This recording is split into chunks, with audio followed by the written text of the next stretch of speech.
पीयूष जी, 35 साल का राजनीतिक अनुभव, खूब चुनाव लड़ाए, लोगों के कैंपेन डिजाइन किए, यहाँ तक कि प्रधानमंत्री का जो कैंपेन था टी वाला, वो भी आप ही को उसका श्रेय जाता है। नहीं, उसका श्रेय तो प्रधानमंत्री जी को जाता है, क्योंकि हमने तो अपने अपने क्षेत्रों में एग्जीक्यूट किया था सर। पर प्रधानमंत्री जी लोगों से संवाद, लोगों से मुलाकात करने में सोचते थे कि कुछ अच्छी तरीके से वो बने, तो उनके मन में आया कि चाय पे चर्चा की जाए। तो लेकिन आप खुद जब 35 साल बाद आप मतलब एक्टिव पॉलिटिक्स में एक पॉलिटिशियन, आप विरासत में भी अगर कहें आपने घर में देखी है राजनीति, उसके बाद अब जब आप आए हैं खुद कैंडिडेट के तौर पे, कितना डिफरेंट है? कुछ सिमिलैरिटीज तो अवश्य है, क्योंकि आप बैकरूम से करो या चुनाव की रणनीति बनाओ, चुनाव को मैनेज करो या चुनाव में कैंडिडेट हो, तो कई सिमिलैरिटीज तो हैं। एक प्रमुख फर्क होता है कि कैंडिडेट की खुद की सोच और कैंडिडेट के अपनी एंग्जाइटीज होती होंगी, या कैंडिडेट के अपनी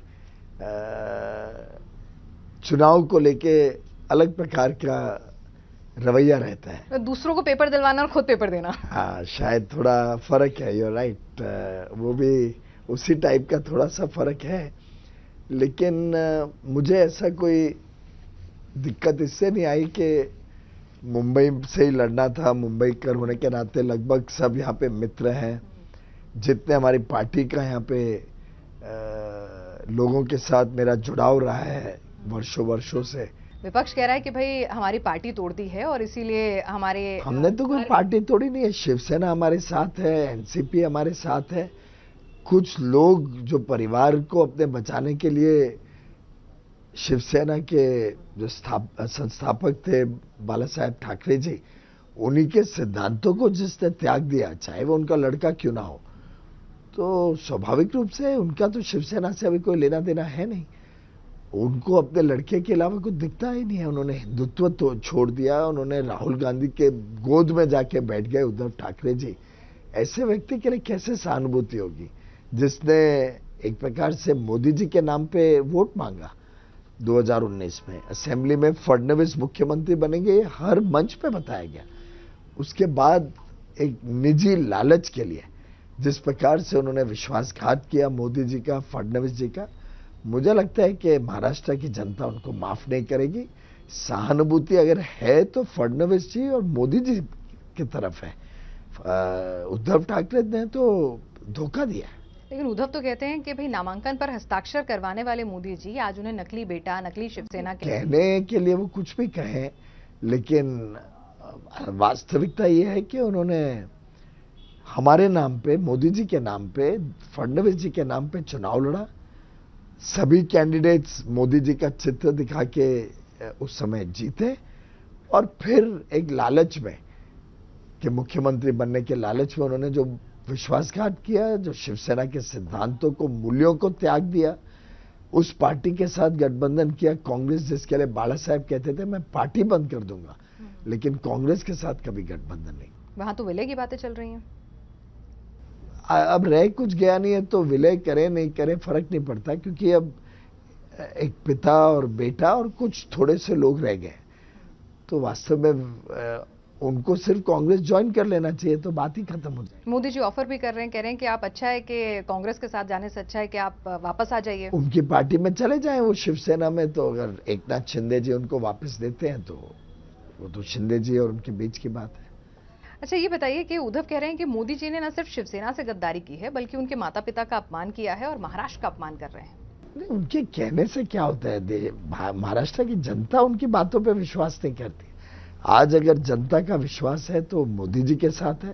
तो मुझे लगता है कि जो लोग ने राम का अपमान किया, जिन्होंने राम मंदिर का अपमान किया, जिन्होंने राम सेतु को कभी स्वीकार नहीं किया, जिन्होंने हर बार हिंदुत्व के खिलाफ लड़ाई लड़ी, ऐसे कांग्रेस के गोद में जाके उद्धव ठाकरे जी बैठे हैं। मुझे लगता है बहुत शर्मनाक बात है। और लेकिन वो तो कह रहे हैं कि भाजपा का हिंदुत्व गौमूत्रधारी और हमारा हिंदुत्व जो है वो सुधारवादी है।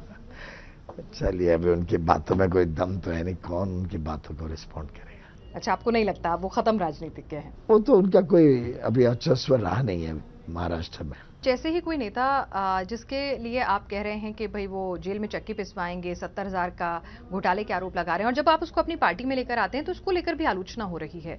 देखिए, जो कानून है, कानून के हिसाब से जो कार्रवाई है वो तो चलेगी। कानून के हाथ लंबे हैं, जिसने गलत किया उसके ऊपर कार्रवाई चलेगी, चाहे वो बीजेपी में क्यों ना हो, किसी भी पार्टी में हो। राहुल गांधी कह रहे हैं कि नमस्कार मोदी जी, थोड़ा सा घबरा गए हैं आप।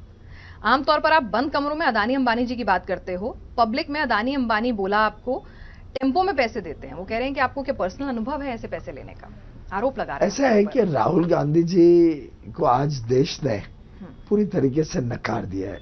ना उनके पास कोई विजन है, ना कोई सकारात्मक सोच है। एक ऐसा रॉकेट है जो कई बार लॉन्च किया जाता है पर हर बार फेल होके आ जाता है। If you connect the dots, Rahul ji का क्या कहना है, सैम पिट्रोडा का क्या कहना है, उनके मैनिफेस्टो में क्या लिखा है और इनका ट्रैक रिकॉर्ड क्या है, जब आप चारों को कनेक्ट करते हो तो राहुल कहते हैं कि हमने सब, मैनिफेस्टो कहता है कि हमने सबका मिडिल क्लास का हो, सभी का वेल्थ चेक करना चाहिए। मनमोहन करने की बात करें, बांटने की नहीं, लेने की चेक मतलब लिस्ट करना चाहिए। फिर मनमोहन सिंह जी कहते थे कि मुसलमानों का पहला अधिकार है देश की संपत्ति पे। राहुल गांधी जी कहते हैं कि जितनी जनसंख्या उतना अधिकार और हमें वो पैसा उस एक विशेष धर्म के लोगों को देना चाहिए। सैम पिट्रोडा जी ऐड करते हैं कि 55% यूएस की तरह इनहेरिटेंस टैक्स, तो जो अगर ब्यौरा लिया जाएगा तो टैक्स लगेगा तो जो पैसा आएगा वो मुसलमानों का पहला अधिकार है, वो मनमोहन सिंह जी कहते थे। तो ये पूरा षड्यंत्र कांग्रेस जो रचा रही है उसका पोल खोल हो गया।